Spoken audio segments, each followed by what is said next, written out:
जनता party की जो कारकुनान है वो सारे यहाँ पे बैठ गए और धरना दे रहे और उमर सरकार के खिलाफ लगातार मुजाहरा कर रहे हैं।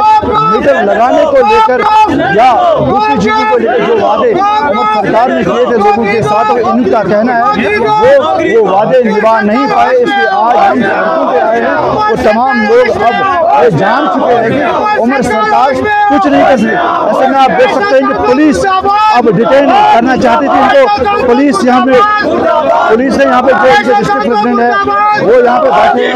आप देख सकते हैं कि ये इनको यहाँ पे जो है डिटेन करने की कोशिश कर रही है पुलिस। तो फिलहाल इन्होंने पूरा रास्ता बंद कर लिया है। अब इनकी जो मांग है मुर्दाबाद के नारे लगा रहे हैं और उसके साथ साथ जो नेशनल कांफ्रेंस के जो खिलाफ लगातार जो एहतजाज हो रहे हैं जो है उनके भी जला दिए हैं। अभी पुलिस डिटेन करना चाहते हैं। फिलहाल इन्होंने यहाँ पे धरना दिया। न्यूज़ 18 नेटवर्क सरकार हो